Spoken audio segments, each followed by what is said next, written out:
ইয়া রাসূলুল্লাহ, দিন কায়েম করতে গিয়ে উহুদের ময়দানে গিয়ে যদি আপনি নেতৃত্ব দিতে থাকেন, সেই নেতৃত্ব দিতে গিয়ে যদি বল্লভের আঘাত কিংবা তীরধনুকের আঘাত কিংবা রাইফেল গুলি বারুদ, কাফেরদের যদি লাঠির আঘাত আপনার শরীরে আসে, আসুক, আমি দেখার বিষয় না, ওইটা আমি দেখি না।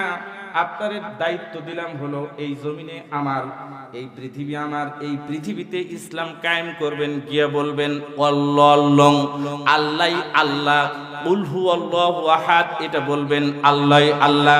এটা বলে জমিনে কোরআন বাস্তবায়ন করবেন। সেই বাস্তবায়ন করতে গিয়ে যদি আপনি মারা যান, যাবেন, আপনি যদি শহীদ হন, হবেন, কিন্তু এই জমিনে আপনাকে দিন প্রতিষ্ঠিত করার দায়িত্ব দিয়ে আমি আল্লাহ পাঠায় দিলাম। একটু জোরে সোরে কন্যা সুবহানাল্লাহ। এইবার একটু বুঝে থাকলে বলেন, ওয়াজ তো শুনছেন, এই ওয়াজ মুখস্থ আছে।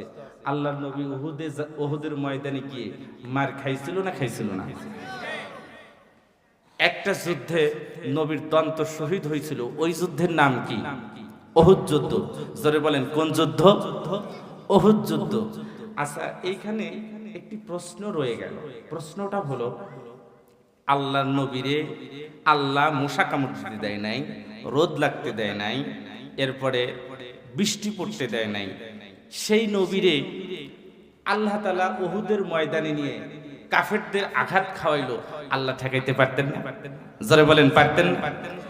এত বড় একজন নবী, সেই নবী যদি এই দায়িত্ব পালন করে, ওই নবীর উম্মত হিসাবে এই দায়িত্ব আমাদের মোটেও পালন করা লাগবে না। লাগবে কি? জোরে বলেন, লাগবে? একসাথে বলেন, লাগবে? না না, কোনো প্রয়োজন নাই। খালি পড়বেন ইয়া নবী সালাম আলাইকা, মে তোরে বহুত প্যার করতে হো, আমি তোমারে বহুত ভালোবাসি। ইয়া রাসূল, আমি তোমাকে খুব ভালোবাসি।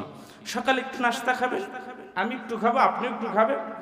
আর দিনের কাজ করা লাগবে না, যেহেতু আমার নবী করছে। লাগবে কি ভাই? জোরে বলেন, লাগবে? লাগবে। যে তার প্রমাণ কি? আপনার এলাকায় খুতবাতুল আহকাম পড়ে না ভাই? পড়ে না? এইবার প্রথম পৃষ্ঠায় খুলে দেখবেন, এখানে একটি হাদিস আছে। হাদিস হলো, ইন্নাল উলামা ওয়ারাসাতুল আম্বিয়া, আমার পরে আমার ওয়ারিস হলো উলামায়ে কেরাম। জিজ্ঞাসা করতে পারেন, শুধু উলামায়ে কেরামই রাসূলের ওয়ারিস, এটাই শেষ? তাহলে আমরা কিছুই না? আল্লাহর হাবিব বলেন, যার একটি সুন্নাত যার শরীরের মধ্যে জিন্দা থাকবে, ওটাই আমার ওয়ারিস। একটু চিৎকার দেখুন সুবহানাল্লাহ। কিয়ামতের ময়দানে সমস্ত নবীগণ আফসোস করতে থাকবে। কিয়ামতের ময়দানে সমস্ত নবীগণ আফসোস করতে থাকবে। একজন আরেকজনকে খুঁজতে থাকবে না, পলায়ন করতে থাকবে। একমাত্র আমি নবী পালাইতে থাকবো না। আমি একমাত্র আমার উম্মতদেরকে খুঁজে খুঁজে আল্লাহর দরবারে সুপারিশ করে আল্লাহর জান্নাতে দেওয়ার দায়িত্ব আমি নবী নিয়ে নিলাম। আচ্ছা, আল্লাহর নবী এত শ্রেষ্ঠ একজন মানুষ, এত বড় দায়িত্ব নিলেন, যিনি আমার এত বড় দায়িত্ব নিলেন, একটু মেহেরবানি করে বলেন তো, তার তরিকা মানা দরকার আছে না নাই? না না, একসাথে বলেন, না আছে না নাই? আমি যদি বলি আপনাদের নাই, কারণ এই দেশে ভালো করে শোনেন, আমার আপনার যে দায়িত্ব নেই, শুধুমাত্র টুপি পরে, জুব্বা পরে, লাল ছালু পরে নিজেদেরকে হুজুর দাবি করে মনে করেছি মসজিদ মাদ্রাসায় থাকবো, আর বাইরে বের হবে না। এবার তো ভাগে, এই ভাগে কাদিয়ানীরা আমার নবীকে নিয়ে কটূক্তি করে, আমার নবীকে ধর্ষক বলে গালি দিয়েছে, আমার নবীকে লুচ্চা বলে গালি দিয়েছে। একজন নবীর উম্মত হয়ে কোন সাহসী ইমানদার দাবি করে ঘরের মধ্যে বসে থাকো? ও মিয়ারা, আজকের এই মাহফিল থেকে দীপ্ত শপথ বলতে চাই, আর একবার যদি কাফেররা ফতোয়া দেয়, কাদিয়ানীরা ফতোয়া দেয়, তাদের দাঁত ভালো জবাব দেওয়ার জন্য নবীর উম্মত হয়ে কারা কারা রাজি আছেন? দুই হাত তুলে আল্লাহ তাআলাকে দেখায় না।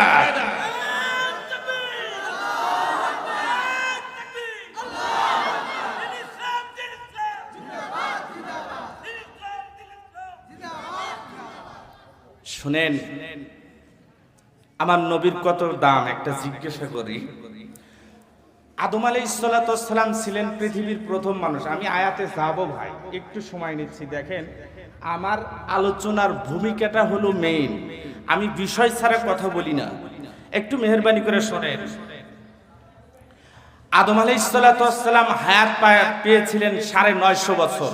জোরে বলেন কয়শো বছর? 950 বছর। আল্লাহর নবীরে জিজ্ঞাসা করলেন, ইয়া রাসূলুল্লাহ, অমুক নবী এত বছর হায়াত পেয়েছে, তার উম্মতগণ এত বছর পেয়েছে, অমুক নবী 550 বছর হায়াত পেয়েছে, সেই তুলনায় আপনার উম্মত হিসাবে 63 বছর। মেহেরবানি করে বলুন তো ইয়া রাসূলুল্লাহ, ওই নবীর উম্মতগণ এত ইবাদত করেছে যে সেই তুলনায় আমাদের ইবাদত কিছুই না, এই ইবাদত দিয়ে আল্লাহর জান্নাতে যাওয়াই সম্ভব না। বলেন তো প্রশ্ন ঠিক আছে না নাই? আচ্ছা, আপনারা একটু মেহেরবানি করে উত্তর দিবেন, আমি আবার ফিডব্যাক না পাইলে কথা বলতে পারি না। 1000 টাকা বেশি না 1 টাকা বেশি? একসাথে বলেন নাই, জোরে বলতে হবে। 1000 বেশি না 1 টাকা বেশি? ওই যে একজন প্রশ্ন করলো, ইয়া রাসূলুল্লাহ, অমুক যে 1250 বছর, 950 বছর, 550 বছর, 750 বছর, 450 বছর হায়াত পেয়েছে, ওরা ইবাদত করে করে আল্লাহকে সন্তুষ্ট করছে, আমরা 63 বছর পেয়ে কিছুই করতে পারলাম না। আল্লাহর নবী চোখ বুজে থেকে মুস্কি হেসে দিয়া বললেন, ও উম্মতেরা রে শোনো, ও উম্মতেরা রে শোনো, আখেরি নবীর উম্মত হওয়ার কারণে তুমি যদি একটা সিজদা দিয়া বলো সুবহানা রাব্বিয়াল আলা, এটা যদি বলো, আল্লাহর নবী বলেন বিরামহীন বিশ্রামহীন, ভালো করে শোনেন, খুব গুরুত্বপূর্ণ কথা, বিরামহীন বিশ্রামহীন 30,000 বছর। আবারও বলছি, গুরুত্বপূর্ণ কথা 3 বার বলতে হয়।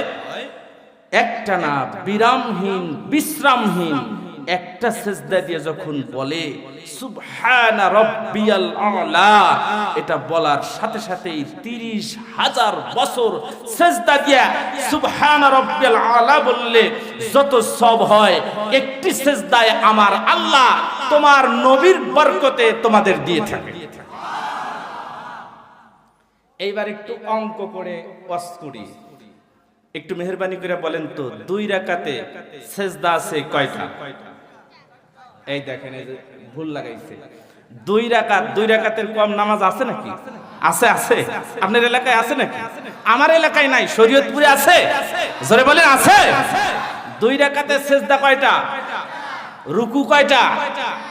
আচ্ছা, 4 আর 2 কত হইল? 6। 6-এর সাথে 30,000 গুণন দেন। আল্লাহর নবী বলেন 2 রাকাত নামাজে আমার উম্মত যত সওয়াব হয়, যত সওয়াব পায়, আদম আলাইহিস সালাতু ওয়াস সালামের উম্মতগণ 1200 বছর ইবাদত করে এত সওয়াব পায় না। কেন? কোন মর্যাদায়? নবীর মর্যাদায়। কেন এত মর্যাদা? আল্লাহর নবী একবার পা তুললেন এই মাসে, এটা মেরাজ মাস না,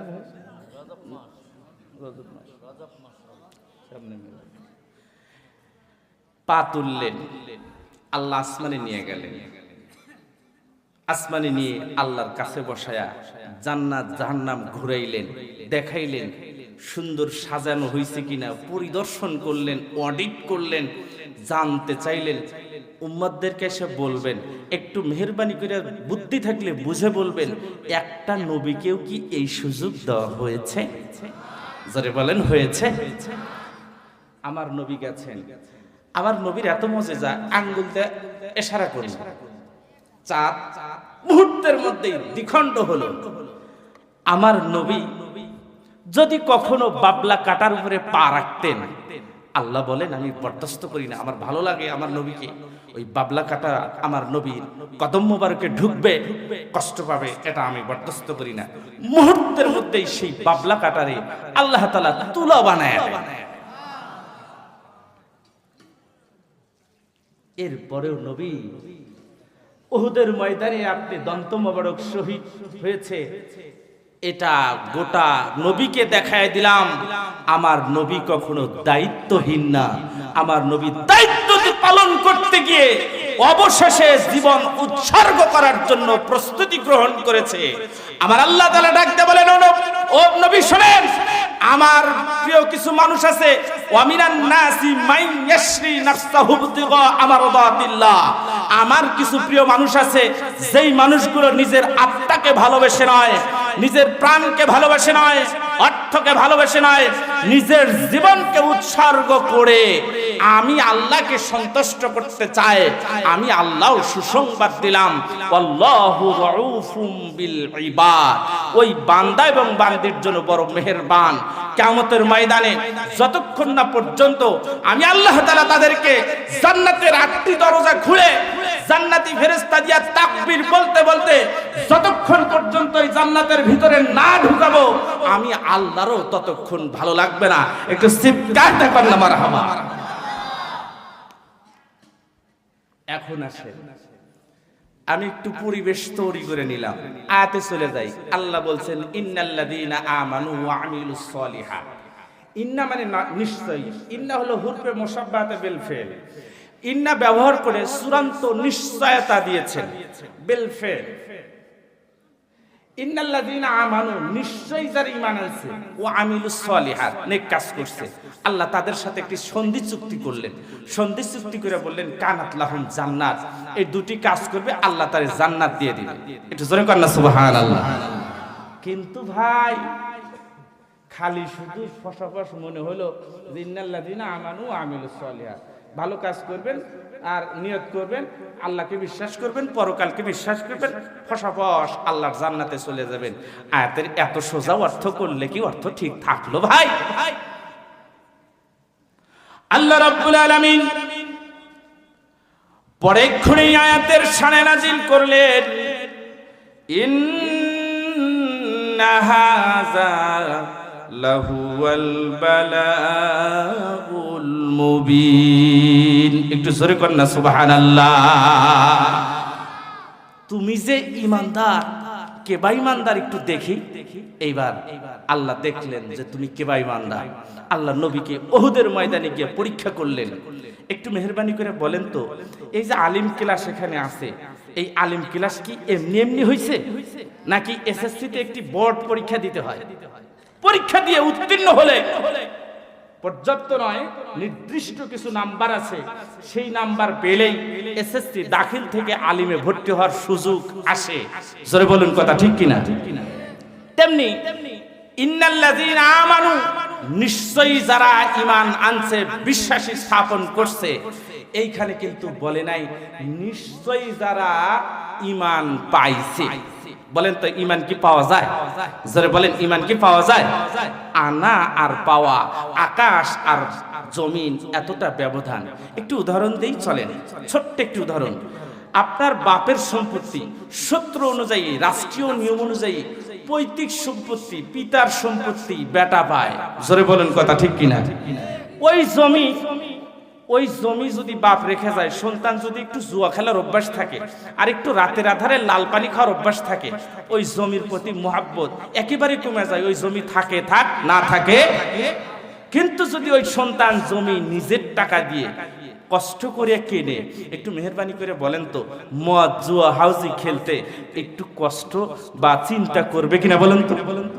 তাহলে যে সম্পদ পড়ে পাওয়া যায়, সেই সম্পদের প্রতি কোনো মহাব্বত থাকে? থাকে থাক, বলেন থাকে থাক, না থাকে না থাক। আর যদি কষ্ট করে আনা হয়, ওর প্রতি মহাব্বত কম না বেশি? আমার ভাইয়েরা, ঈমানের পরীক্ষা কাকে বলে? চলুন একটু নবীর সাহাবীদের কাছ থেকে ঘুরে আসি। মক্কায় একজন সাহাবী ছিলেন, গভীর রাত্রে স্বপ্ন দেখলেন। আরে এত সুন্দর একটি চেহারার মানুষ, চুলগুলো যেন ঢেউ খেলছে, গোলাপের পাপড়ির মতো ঠোঁট, এরপরে পদ্ম ফোটা পুষ্পতিট চেহারা, আরে ধনুকের মতো চোখের ভুরুগুলো, দাঁতগুলো যেন মুক্তার দানার মতো ঝলছে। এমন একজন ব্যক্তি গভীর রাত্রে আমার মুখের মধ্যে একটি খেজুর দিল।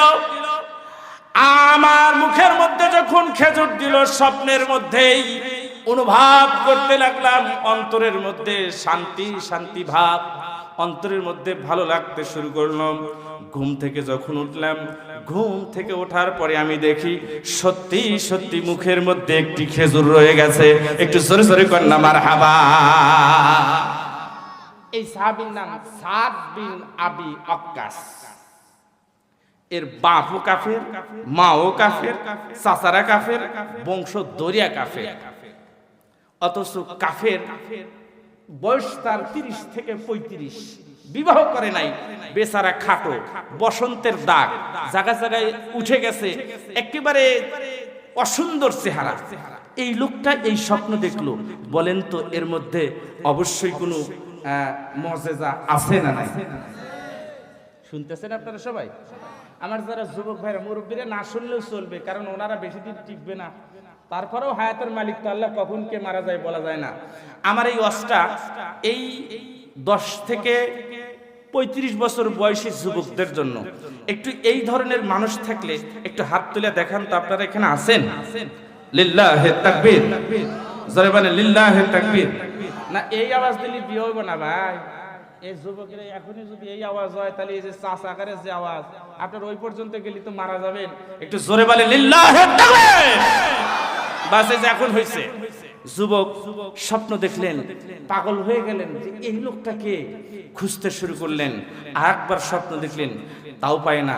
এবার মক্কা থেকে সিরিয়া দিয়ে আস্তে আস্তে হিজরত করে মদিনায় চলে আসলেন। একটু জোরে করেন না সুবহানাল্লাহ। মদিনায় এসে লোকটারে খুঁজতে থাকলেন, লোকটারে পায় না। সন্ধ্যা ঘনিয়ে আসলো। আমার ভাইয়েরা, আমি যেমন সিরাজগঞ্জ থেকে এই শরীয়তপুরে আসতে প্রায় 8 থেকে 8.5 ঘন্টা সময় লেগে গেছে। আমার ভাইয়েরা, চেহারার মধ্যে মলিন ভাব চলে আসছিল। ফ্রেশ হবার পরে কিছুটা মন পরিবর্তন, চেহারার পরিবর্তন হলো। এই যুবক সাদ বিন আবি ওয়াক্কাসের চেহারার মধ্যে ধুলাবালি মাখা, একেবারে জীর্ণ শীর্ণ অবস্থায় দাঁড়িয়ে আছে, ক্ষুধার্ত। কারণ মদিনায় এসে কাউকে চেনে না, কাছে তেমন টাকাও নাই, আব্বার মাকে বলেও আসে নাই, কারণ যদি বলে আসি আসতে দেবে না। এমন যুবক এবারে রাস্তায় যখন দাঁড়িয়ে আছে, আল্লাহর নবী, প্রিয় নবী আব্দুল্লাহর পুত্র মুহাম্মদ ওই রাস্তা দিয়ে হেঁটে হেঁটে মসজিদে যাইতেন। আল্লাহর নবী আমার একজন মানুষ ছিলেন, চেহারার দিকে তাকাইলে অনেকটা মনের ভাব বুঝতে পারতেন। একটু জোরে জোরে কন্যা সুবহানাল্লাহ। আল্লাহর নবীর কথা বাদ দিলাম, আপনি তো বাপ, আপনার সন্তান যদি প্রাইমারি স্কুল ফাঁকি দিয়ে আসে, আপনি চেহারার দিকে তাকায়, এখন বেটা তুই স্কুলে যাস নাই কি, আজকে স্কুল ফাঁকি দিলি কে, স্কুল না চলতেছে, আপনি একটু ওরে যাচাই করার জন্য ফুস করে এই কথা বলছেন। আপনার বেটা দেখেন ফুস করে শিকার হয়েছে, হ আব্বা যাই নাই। জোরে বলেন কথা ঠিক কিনা? আপনি যদি এটা বোঝেন, তাহলে সমস্ত নবীর নবী, শ্রেষ্ঠ নবী, সে নবী কি চেহারা দেখে বুঝবে না? যারা বলেন বুঝবে না? আমার ভাইয়েরা, আল্লাহর নবী যুবককে প্রায় পেরিয়ে গেছে, সন্ধ্যাও ঘনিয়ে আসছে, নামাজের সময় হয়ে যাচ্ছে। আল্লাহর নবী আবার 2 পা ব্যাগে আসলেন, পিছনে এসে জিজ্ঞাসা করলেন, যুবক তোমার বাসা বোধ হয় মদিনাতে না, আমার মনে হয় তুমি খাবার খাও নাই, তুমি ক্লান্ত শ্লান্ত, তোমার মনের মধ্যে কি যেন নাই, কি যেন নাই, অনেক বড় সন্ধানী সন্ধানী ভাব মনে হচ্ছে, তোমার কি হয়েছে বলো। এবার যুবক সত্যি সত্যি কণ্ঠ দিয়ে, কান্না জড়িত কণ্ঠ দিয়ে বলছেন, আরে আপনি যেই কণ্ঠে কথা বললেন, এই কণ্ঠের লোককেই তো আমি খুঁজতেছি। একটু জোরে জোরে কন্যা সুবহানাল্লাহ।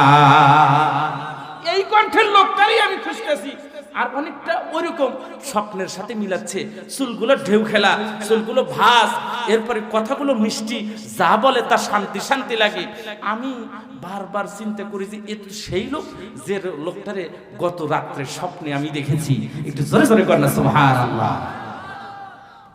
আল্লাহর নবী বললেন, তুমি দাঁড়াও, আমি সালাতটা আদায় করে আসি। সালাত আদায় করে এসে আল্লাহর নবী নিয়ে তার গৃহে নিয়ে এসে সুন্দর পরিপাটি করে, সুন্দর করে পরিবেশ তৈরি করে, ওরে সুন্দর করে খাওয়া দাওয়ার ব্যবস্থা করলেন। আচ্ছা বলেন তো, এই যুবককে আর বোঝার বাকি আছে যে গত রাত্রে যারে স্বপ্নে দেখছি এই লোকটাই সেই লোকটা? জোরে বলেন কথা ঠিক কিনা? রাতে গভীর যখন হলো, আল্লাহ নবী কাছে এসে বসলেন। বলো যুবক, তোমার কি হয়েছে? এবার যুবক বলছেন, হুজুর একটু কিছু মনে করবেন না, আমার আব্বা কাফের, আমার মা কাফের, আমার বংশের সব কাফের, একটু মেহেরবানি করে বলেন তো এই লোকটারে আমি দেখছি, আপনি কি আব্দুল্লাহর পুত্র মুহাম্মদ? একটু চিল্লায় কর না মারহাবা। আপনি কি আব্দুল্লাহর পুত্র মুহাম্মদ? আমার ভাইয়েরা, আল্লাহর নবী মুস্কি হেসে দিয়া বললেন, হ্যাঁ আমি আব্দুল্লাহর পুত্র মুহাম্মদ। যুবকটা বলে, আমি তাওরাতে শুনেছি, জাবুরে শুনেছি আব্দুল্লাহর পুত্র মুহাম্মদ হবেন নবী, আর তার হাতে থাকবে আলোকবর্তিকা, তার কথা থাকবে মিষ্টি, সব সময় দুঃখ কষ্টে সব সময় মুস্কি হাসি দিয়ে কথা বলবে। আমি দৃঢ় বিশ্বাস করি আপনি একজন নবী। ইয়া রাসূলুল্লাহ, ইয়া হাবিবাল্লাহ, যদি আপনি কিছু মনে না করেন তাহলে আমি প্রতিজ্ঞাবদ্ধ হয়েছি, আমি তাওরাত পড়েছি, জাবুর পড়েছি, সব ছেড়ে দিয়া, আব্বার ধর্ম ছেড়ে দিয়া, মার ধর্ম ছেড়ে দিয়া, সব ছেড়ে দিয়া আমি আপনার আল্লাহর ধর্ম পালন করার জন্য আসছি। মেহেরবানি করে এই মুহূর্তের মধ্যে কালিমা পড়ায় মুসলমান বানিয়ে দেন। একটু জোরে সরে কর না মারহাবা। আল্লাহর নবী বললেন, কালিমা পড়া অত সহজ না, কালিমা পড়তে হলে পবিত্র হতে হয়। পবিত্র হওয়ার 3 ফরজ। জোরে বলেন, কয় ফরজ? 3 ফরজ। এবারে 3টা ফরজ আদায় করে গোসল করে সুন্দর করে পবিত্র বানায় পড়ায় দিলেন, লা ইলাহা ইল্লাল্লাহু মুহাম্মাদুর। এবারে বললেন, আল্লাহর নবীর কাছে রেখে দিলেন, সর্বশান্ত হারা আমি বলছি, ইন্না হাযা লাহুল বালাউল মুবিন। ঈমানের যে পরীক্ষা, ঈমান যে পাওয়া যায় না তার একটু চাক্ষুষ প্রমাণ আমি আপনাদের সামনে বলছি। শুনেন, এমন কোন কথা বলি না যেই কথা কোরআনে নাই, হাদিসে নাই, বাপ দাদার কেচ্ছা বলি না, আসগবি আলাইহিস সালাতু ওয়াস সালামের একটি কথা বলার চেষ্টা করি না। চেষ্টা করি কোরআন এবং হাদিস ভিত্তিক ওই শানে যার সাথে মেশে এমন কিছু কথা বলে চেষ্টা করি দ্বীনের দাওয়াত পরিবেশন করার জন্য। কারণ আল্লাহ আমারে শিখিয়ে দিয়েছেন, উদউ ইলা সাবিলি রাব্বিকা বিল হিকমাতি ওয়াল মাউইজাতিল হাসানা। হিকমত অবলম্বন করে দাওয়াত পরিবেশন করতে হয়। জোরে বলুন কথা ঠিক কিনা? আমার ভাইয়েরা, বেশ কিছুদিন পেরিয়ে গেল, এমন সময় আল্লাহর নবী ডাকতে বললেন, ও সাদ বিন আবি ওয়াক্কাস, বয়স পার হয়ে যাচ্ছে, প্রায় 40 ঘনিয়ে আসলো, তোমার কি বিবাহের ব্যবস্থা হবে না? তুমি কি বিবাহ আগে কখনো করেছিলে? সাদ বিন আবি ওয়াক্কাস ডাকতে বলে, ইয়া রাসূলুল্লাহ, আমি বিবাহ করি নাই, কারণ আমি একেবারে খাটো মানুষ, বেটে মানুষ, ঠোঁটগুলো মোটা মোটা, দাঁতগুলো বড়, বসন্তের দাগ দিয়ে ভরা, একেবারে কুৎসিত মানুষ। ইয়া রাসূলুল্লাহ, ইয়া হাবিবাল্লাহ, যে কারণে আমার কোনো বিবাহ বন্ধন হয় নাই। তবে ইয়া রাসূলুল্লাহ, আপনি যদি আমারে বিয়ে করায় দেন, আমি সাদ বিন আবি ওয়াক্কাস সদরে তা গ্রহণ করব। আর আপনি যদি নিষেধ করেন, আমি কখনোই বিবাহ বন্ধনে আবদ্ধ হব না। আল্লাহর নবী মুস্কি হাসি দিয়া বলেন, ও সাদ বিন আবি ওয়াক্কাস, তুমি আমার একজন নবীর হাতে হাত দিয়ে কালিমা গ্রহণ করেছো, এমন একটি দলে ভর্তি হয়েছো, এমন একটি কালিমা পড়ে আনুগত্য স্বীকার করেছো। ও সাদ বিন আবি ওয়াক্কাস, আমার আল্লাহ কখনোই ধনী গরিব দেখে বিচার করে না। আমি তার নবী হিসাবে ধনী গরিব দেখে বিচার করি না, আমি ইনসাফ ভিত্তিক ন্যায় বিচার যেটা সেটাই করে থাকি। একটু জোরে জোরে করেন না সুবহানাল্লাহ। ও সাদ বিন আবি ওয়াক্কাস, আমি বললাম তোমার বিবাহের ভটকালি আমি নবী করব। একটু সিদ্ধান্ত করেন না মারহাবা। আচ্ছা, আল্লাহর নবী যদি ঘটকালি করেন, বলেন তো কে মেয়ে দেবে না? কারণ ঘটকালি করবেন পৃথিবীর শ্রেষ্ঠ একটা মানব, সেই শ্রেষ্ঠ মানব যদি ঘটকালি করে, বিবাহ দিতে কার মেয়ে রাজি হবে না, আর কে অভিভাবক রাজি হবে না? এমন আপাতত মদিনার মধ্যে কেউ নেই। একটু জোরে বলুন সুবহানাল্লাহ। সাদ বিন আবি ওয়াক্কাস মুস্কি হাসি দিয়ে বললেন, ইয়া রাসূলুল্লাহ, তাহলে আমি বিবাহ করতে রাজি, কিন্তু ইয়া রাসূলুল্লাহ, আমার সাথে মেয়ে দেবে কে? বলে, ও সাদ বিন আবি ওয়াক্কাস, তুমি আগে প্রথমে বলো তোমার কোনো মেয়ে পছন্দ আছে কিনা। আল্লাহ নবীকে ডাক দিয়ে বলে, ইয়া রাসূলুল্লাহ, আমার কোনো মেয়ে পছন্দ নাই, আমার কোনো মেয়ে কোনো পছন্দ নাই, তবে আমার কানে ভেসে এসেছে মক্কা থাকা অবস্থায় ওই মদিনাতে একজন লোক আছে, ওহাব তার নাম। এই ওহাবের একটা মেয়ে আছে, একটাই মাত্র মেয়ে। এই মেয়ে সব থেকে সুন্দরী, সব থেকে রূপসী, তা কেউ দেখে নাই, শুধুমাত্র পর্দার ভিতরে থাকে। উনি নাকি সব থেকে বেশি আনুগত্যশীল, আল্লাহ আর আল্লাহ রসুলের আনুগত্য করে। ইয়া রাসূলুল্লাহ, ওই ধনী ঘরের বংশের এত রূপবর্তী মেয়েটা যদি আমার এর সাথে বিয়ে দেয়, তাহলে আমি সাদ বিন আবি ওয়াক্কাস রাজি। একটু চিৎকার দেখুন সুবহানাল্লাহ। এইবার একটু বিচার করে বলবেন সোনা ভাইরা, যদি বুদ্ধি থাকে বুদ্ধি খাটায় বলবেন। আমার প্রিন্সিপালকে দিয়েই বলি, কারণ আর কার দিয়ে বলবো না, রাগ করবো না। আমার মতো বা এই ছোট ভাইয়ের মতো একেবারে গরিব মানুষ, কামলা খেটে খায়, এমন মানুষ যদি আমার প্রিন্সিপাল স্যারের মেয়ের বিবাহের জন্য প্রস্তাব দেই যে আমি আপনার মেয়েকে বিয়ে করব, বলেন তো মেয়ে কি বিয়ে দেবে? জোরে বলেন, দেবে? অথবা এই এলাকার চেয়ারম্যানের মেয়ের কথা যদি বলেন যে আমি আপনার মেয়েকে বিয়ে করব, বলেন তো হাড্ডির জোড়া কি থাকবে? জোরে বলেন, থাকবে? প্রয়োজনে রাতের আধারে ধরে উল্টো পিট করে ধরে চামড়া আস্তে আস্তে করে খালট করে লবণ ভরায় দিবে। জোরে বলেন কথা ঠিক কিনা? আল্লাহর নবী একটু মুস্কি হাসলেন, ও সাদ বিন আবি ওয়াক্কাস, তুমি এমন একটা মেয়েকে পছন্দ করলা, আমিও ওই মেয়ের কথাই মনে মনে ভাবছি। একটু চিৎকারটা কর না মারহাবা। যে ওমর ইবনুল ওহাব গোটা মদিনার অর্ধকাংশ তার টাকা দিয়ে কিনে নিতে পারতেন, এত ধনী মানুষ, তার মেয়েকে বিয়ে দিবে সাদ বিন আবি ওয়াক্কাসের সাথে, এটি কঠিন একটা বিষয় না? বলো, আল্লাহর নবী বলছেন সাদ বিন আবি ওয়াক্কাস, বিয়ে তোমার সাথে দেওয়া হবে, তবে ছেলে পক্ষ থেকে মেয়ে পক্ষের প্রস্তাব দেওয়া হলো সুন্নাত। একটু জোরে কর না সুবহানাল্লাহ। ভালো করে বোঝেন, কানে হাত দিয়ে টান টান দিয়ে করলে শোনা যেতে পারে, কিন্তু কিছু শিখবেন না, ভালো করে শোনেন। আল্লাহর নবী বললেন প্রস্তাবটা তোমার কাছ থেকে যাওয়া উচিত, যাও প্রস্তাবটা তুমি নিয়ে যাও। সাদ বিন আবি ওয়াক্কাস চিন্তা করলো, হুজুর এতক্ষণ বোধহয় আপনি ভালোই বাসতেছিলেন, এখন আর মনে হচ্ছে ভালোবাসতেছেন না, কারণ আমি যদি ওই মেয়ের বিবাহের প্রস্তাব নিয়ে যাই, আমি বর হিসাবে যাই যদি বলি আমি আপনার মেয়েকে বিয়ে করব, গেট থেকে বের হতে দিবে না, দারোয়ানরাই পিটায়া একেবারে মাটির সাথে মিশায় দিবে। জোরে বলুন কথা ঠিক কিনা? আমার ভাইরা, আমার নবী ডাকতে বলে, ও সাদ বিন আবি ওয়াক্কাস, ওমর ইবনুল ওহাবের কাছে গিয়ে আমার সালাম দিবা, আর বলবা আমি তোমার মেয়ের জন্য আমি সাদ বিন আবি ওয়াক্কাস রে পাঠিয়েছি, মেহেরবানি করে আমার সালামটা দিবা, আমার সালামটা যেন গ্রহণ করে। আমার ভাইরা, সাদ বিন আবি ওয়াক্কাস নবীর হুকুম মানতে আর কোনো সংকোচ করলেন না, কিন্তু অন্তর থরথর করে কাঁপছে, আজকে বোধহয় এটাই আমার জীবনের শেষ দিন। কারণ ওমর ইবনুল ওহাব এত ধনী মানুষ, এই ধনী মানুষের মেয়ের বিয়ের জন্য প্রস্তাব নিয়ে যাচ্ছি, আমার চেহারাই তো অসহি, কারণ আমার চেহারা একেবারেই মলিন, চেহারাটা কালো, এরপরে বেটে মানুষ, এমনিতেই বেটে মানুষের সাথে কেউ আত্মীয় করতে চায় না। জোরে বলুন কথা ঠিক কিনা?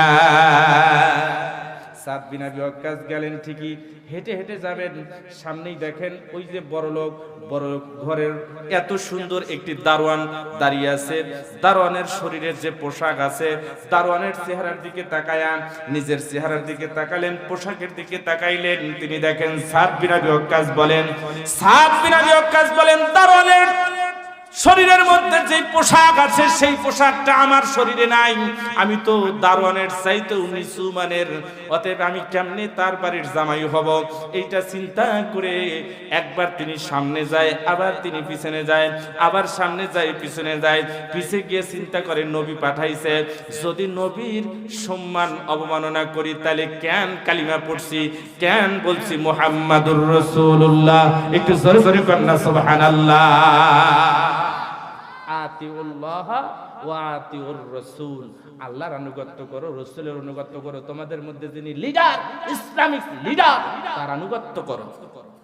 চিন্তা করে দেখলাম যে আমি সামনে যাই, কিন্তু যাই ঠিকই ভয় লাগে, এরপরেও চিন্তা করছে আমি ঢোকবো ঠিকই, আমি যেন বলে দৌড়তে বের হতে পারি, যাতে করে অন্তত মরার হাত থেকে বাঁচি। একটু জোরে জোরে কর না সুবহানাল্লাহ। কোনটা এরকম ভয় লাগবে না? লাগবে না? লাগবে না? ভয় লাগবে। সাদ বিন আবি ওয়াক্কাস গেলেন, 1 পা 2 পা 3 পা করে গেলেন। যাবার পরে গেট দাঁড়ানো, তোমার যাওয়া যাবে না, কি চাই, ভিক্ষা দেয় না? বলছে না, গিয়ে বলো ওমর ইবনুল ওয়াহাবকে বলো যে তার মেয়ের জামাই আসছে, একটু মারহাবা বলেন। না হয় নাই, একটু জোরে বলেন মারহাবা। না হয় নাই, আরো জোরে বলেন মারহাবা। চলে আসলো, এবার বলছেন যাবে না, দাঁড়াই থেকে একটু ভিতরে থরথর করে কাঁপে। এই ছেলে তুমি ঠিক করে দাঁড়াও। দাঁড়াইছে, বলে আল্লাহর নবী আমারে পাঠাইছে, আমি আপনার মেয়ের জামাই হব, এই প্রস্তাব দেব। বলো সে দিছে একটা তো। এই পাগলা ছেলে তুমি দৌড়াও কেন? এই দাঁড়ান, যাও তো ধরে নিয়ে আসো। ভিতর থেকে ওমর ইবনুল ওয়াহাবের মেয়ে তা প্রত্যক্ষভাবে কর্ণপাত করছেন, একটু মারহাবা বলেন। ধরে নিয়ে আসা হলো। কি বললা? বলে জাহাবা না, মানে কণ্ঠ কাঁপায়, জাহাবা না, আমি বলি নাই, আমার নবী আমারে পাঠাইছে, একটু মারহাবা বলেন। আমার নবী আমারে পাঠাইছে। তাই ঠিক আছে, দাঁড়াও। মানে ভিতরে দূর দূর করে কেঁপে উঠছে ওমর ইবনুল ওয়াহাবের। কে পাঠাইছে? আমার নবী পাঠাইছে, আব্দুল্লাহর পুত্র মুহাম্মদ পাঠাইছে। যে কারণে রাগ হলেও ভিতরে দূর দূর করে কেঁপে উঠছে। এই ছেলেটা চারটিখানি ছেলে হতে পারে না, হতে পারে তার চেহারা খারাপ, হতে পারে তার চেহারা অসহি, কিন্তু আইনাং তুসাম্মা সালসাবিলা, এই আয়াতটা তিনি জানতেন। মানুষটা হতে পারে কালো, মানুষটা হতে পারে অসুন্দর, মানুষটা হতে পারে দেখতে অসুন্দর, খাটো বেটে লম্বা হতে পারে। আইনাং তুসাম্মা সালসাবিলা, আইনাং তুসাম্মা সালসাবিলা দিয়ে সেদিন সেই ঝর্ণার পানি দিয়ে যদি তার অন্তর ভালো থাকে, যদি তার নেক আমল থাকে, যদি তার আমল ভালো থাকে, আইনাং তুসাম্মা সালসাবিলা, সেই সালসাবিলা নামক ঝর্ণার পানি দিয়ে যখনই বান্দার গোসল করানো হবে, মুহূর্তের মধ্যেই ইউসুফ আলাইহিস সালাতু ওয়াস সালামের চাইতেও সৌন্দর্য আকৃতি ধারণ হবে। আল্লাহ তখনই তারে জান্নাত দিয়ে। কখন? যখন অন্তর ভালো থাকবে। অন্তর ভালো থাকে ভালো ভালো কাজে, হারাম কাজে না। জোরে বলুন কথা ঠিক কিনা? ওমর ইবনুল ওয়াহাব বলেন দাঁড়াও। দাঁড়ালেন, ভিতরে মেয়ের কাছে গেলেন, মারে তুমি কি শুনছো? বলে আব্বা, আপনারা যে কথোপকথন করলেন আমি সব কথা প্রত্যক্ষভাবে কর্ণপাত করেছি, তা মগজে নিয়েছি, অন্তরের সাথে বুঝেছি। বুঝে দেখলাম আল্লাহর নবী আমার জন্য উত্তম পাত্র পাঠিয়ে দিয়েছেন। একটু চিৎকার দেন মারহাবা। যারা মারহাবা কব না, এরা এত সুন্দর বউ পাবো না। ব্যক্তির বউ হবো অসুন্দর, তেরা, ঠোঁট বাঁকা, দাঁত বাঁকা। একটু চিৎকার দেন মারহাবা। ওই দেখেন আমার চাচা কইছে মারহাবা। সেই বয়সে চাচার বিয়ের বয়স আছে, আছে আছে। এই যে বাচ্চারাও কইছে মারহাবা। তবু আরেকবার বলেন মারহাবা। না হয় নাই, আরেকবার বলেন মারহাবা। আল্লাহ চাচাকে 16 বছরের যুবক বানায় দিন, বলুন আমিন। চেহারা ভিতরের অংশ, চেহারার কথা বলি নাই, আবার বলেন আমিন। যৌবন ঠিক তো সব ঠিক। যুবক ভাইরা, যৌবন ঠিক নাই, তোমার কিচ্ছু ঠিক নাই, তোমার সংসার নাই, তোমার কিচ্ছু নাই, তুমি কিচ্ছু করতে পারবে না, তোমারে দিয়ে ইসলামের কাজই হবে না। যৌবন হলো আল্লাহর একটি আলাদা নিয়ামত, যার মাধ্যম দিয়ে আল্লাহ তাআলাকে সন্তুষ্ট করা যায়। যৌবনের হিসাব আল্লাহ নেবেন, এ কথা আল্লাহ তাআলা বলেছেন। চিৎকার দিয়ে বলেন কথা ঠিক কিনা? যৌবন কোথায় নষ্ট করেছে? ফেসবুকে না হোয়াটসঅ্যাপে না ইমুতে? সব হিসাব নেওয়া হবে। আমি বলছি ইন্না হাযা লাহুল বালাউল মুবিন। বান্দার ঈমান যে পরীক্ষা করে তার প্রমাণ সাহাবীদের কাছ থেকে শুনেন। বলে আব্বা আমি রাজি। সংক্ষিপ্ত করলাম আপনাদের কারণে, আমার সময় কম। এবার চলে গেলেন। বলে ঠিক আছে এই ছেলে তুমি চলে যাও। কিন্তু আসলে করা কথা বললে ভিতরটা মোমের মতো নরম হয়ে গেছে। একটু জোরে করেন না সুবহানাল্লাহ। আমার ভাইয়েরা, সাদ বিন আবি ওয়াক্কাস আল্লাহর নবীর কাছে গিয়ে থর থর করে কাঁপছেন, থর থর করে কাঁপছেন। আল্লাহর নবী মুস্কি হাসি দিয়া বলেন, ও সাদ বিন আবি ওয়াক্কাস কি হয়েছে বলো। এবার সাদ বিন আবি ওয়াক্কাস বলছেন, হুজুর আপনি দায়িত্ব দিয়েছিলেন আমারে, আপনি হুকুম করেছিলেন, আপনার হুকুম পালনার্থে আমি ওমর ইবনুল ওয়াহাবের কাছে প্রস্তাব দিয়েছি।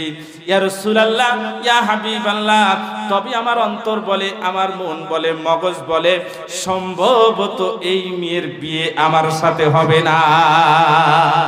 আল্লাহর নবী মুস্কি হাসি দিলেন, কারণ আল্লাহর নবীকে ইতিমধ্যে আসমান থেকে ফেরেশতা এসে সংবাদ দিয়েছে, ইয়া রাসূলুল্লাহ আপনার ঘটকালি আল্লাহ তাআলা সন্তুষ্ট হয়ে গেছেন।